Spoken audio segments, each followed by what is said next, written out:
এই যে পতাকা বানাচ্ছ তুমি 1 কিলোমিটার লম্বা, বাড়ি আর্জেন্টিনা ব্রাজিলের রঙের রঙিন করতেছো, অপজয় হচ্ছে। আল্লাহর নির্দেশের সামনে মাথা নত করো নাই।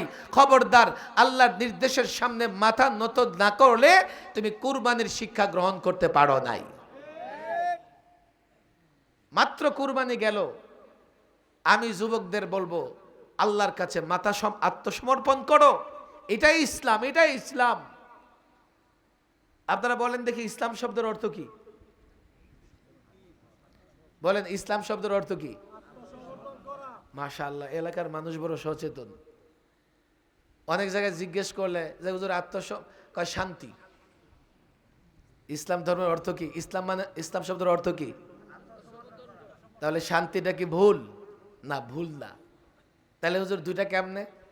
ইসলাম শব্দের শাব্দিক অর্থ আত্মসমর্পণ করা, মস্তক অবনত করা। কিন্তু ইসলাম যে মানবে, অর্থাৎ যে আত্মসমর্পণ করবে, যে মস্তক অবনত করবে আল্লাহর নির্দেশের সামনে, সে শান্তিতে থাকবে। এই জন্য আমরা বলি ইসলাম মানে শান্তি, অর্থাৎ ইসলাম মানলেই শান্তি। ইসলাম শব্দের অর্থ আত্মসমর্পণ করা আল্লাহর নির্দেশের সামনে।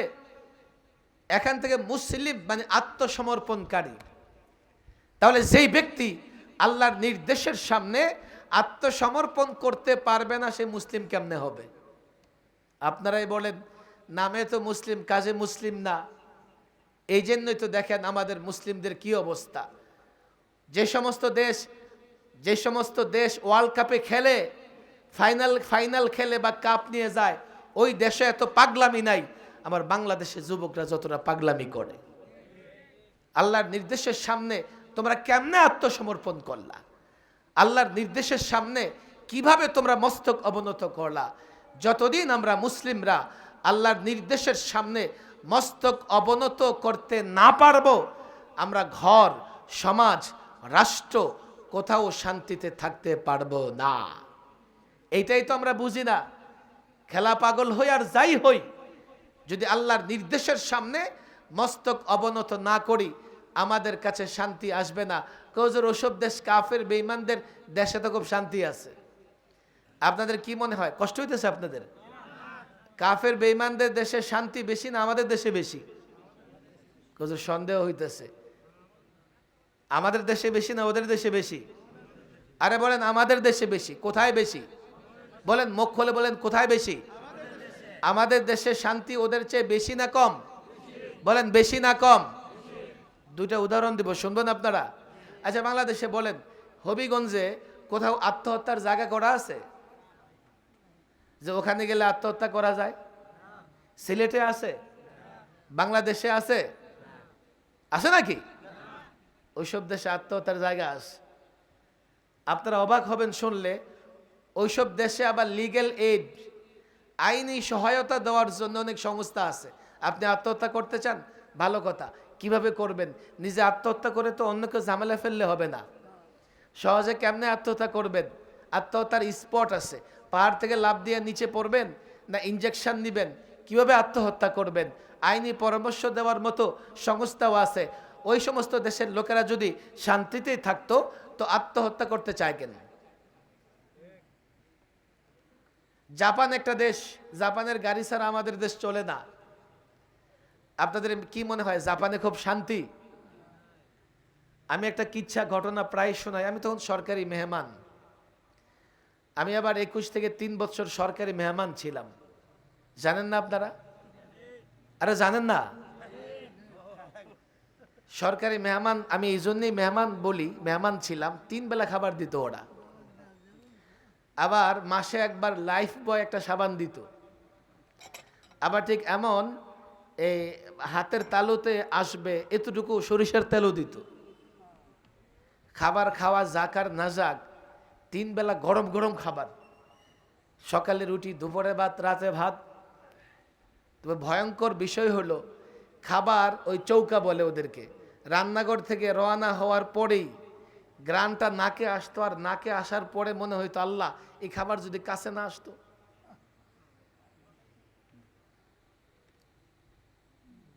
এমন খাবার জেলখানায়, নিম্নমানের খাবার। আল্লাহ ভালো জানে খাবারে কি। খাওয়ার পর থেকে উল্টা গ্যাস বের হইতে থাকতো, গ্যাসের প্রবলেম হইতো। লম্বা সময় আমি সরকারি মেহমান ছিলাম, কথা আমার ভিন্ন দিকে চলে যাইতেছে। আসল কথা আবার পরে হারাই ফেলবেন। কোত্থেকে এখানে আসছি বলেন? জাপান উন্নত রাষ্ট্র। জাপান কি রাষ্ট্র বলেন? জাপান কি রাষ্ট্র? আরে বলেন না।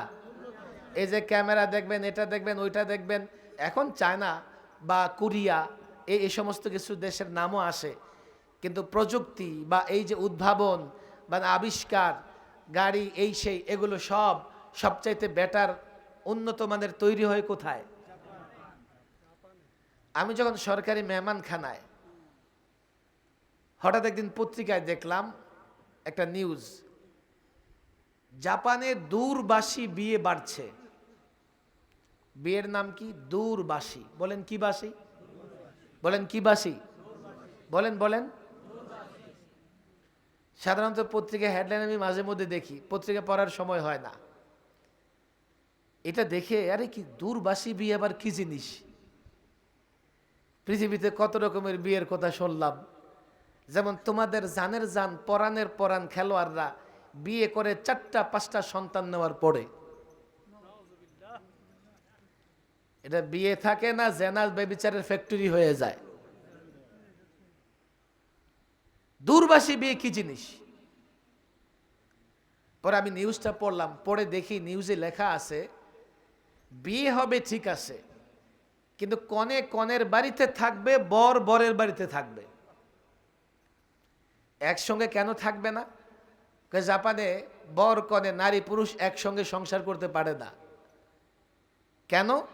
উভয়ে সম্পদশালী, উভয়ের বিজনেস আছে, সকালবেলায় উভয়ে ব্যবসা প্রতিষ্ঠানে যায়, উভয়ে 1000 কোটি টাকার মালিক।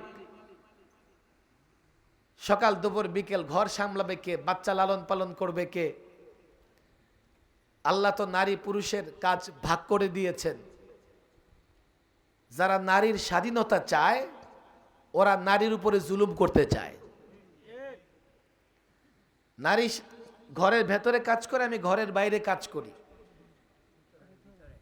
নারী ঘরের ভেতরে কাজ করবে, আমি পুরুষরা কোথায় কাজ করবে?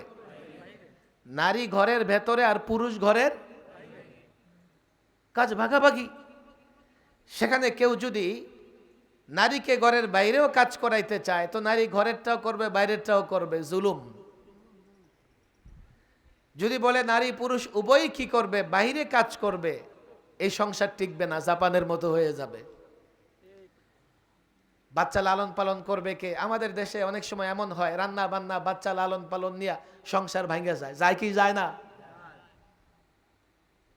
বাস 2 দিন 4 দিনও সংসার টিকে না। তাহলে ওরা পদ্ধতি কি বের করছে? বিয়ে হবে দূরবাসী বিয়ে।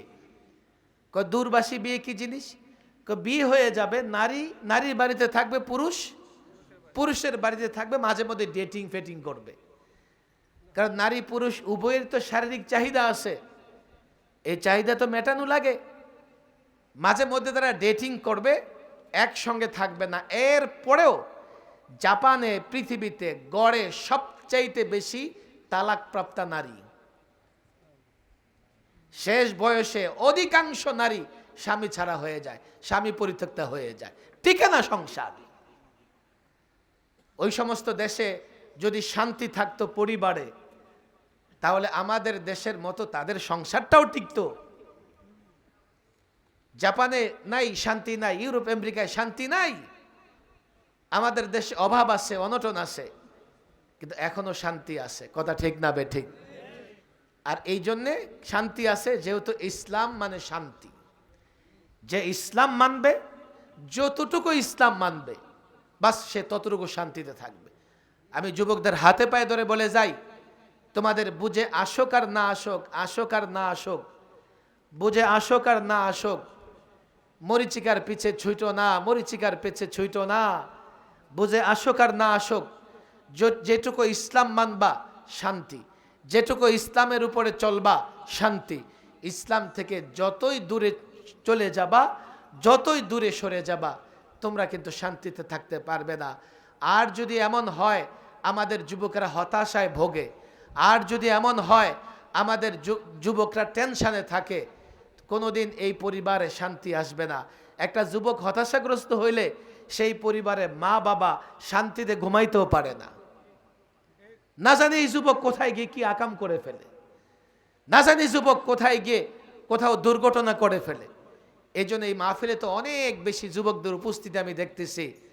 আমরা ইসলাম মানব তো ইনশাআল্লাহ, খেলার প্রতি মহব্বতটা কমাবো তো ইনশাআল্লাহ। হাত তুলে ওয়াদা করি খেলার প্রতি মহব্বতটা কমাবো তো ইনশাআল্লাহ। অলিপুরি হুজুর যে বলে গেছে মনে থাকবে তো ইনশাআল্লাহ। খেলার জন্য নামাজ বাদ দিব, খেলার জন্য সম্পদ নষ্ট করব, খেলার জন্য মারামারি করব? মারামারি করবেন নাকি? বলেন করব না। খেলার জন্য মারামারি করা যাবে? খেলার জন্য মারামারি করা যাবে? আল্লাহ তাবারক ওয়া তাআলা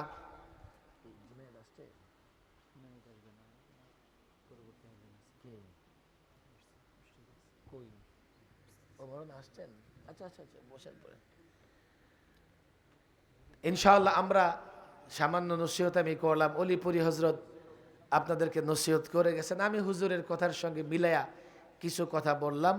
আমি যুবকদের বললাম মারামারি তো দূরের কথা, খেলার উন্মাদনাটাই কমায় ফেলতে হবে।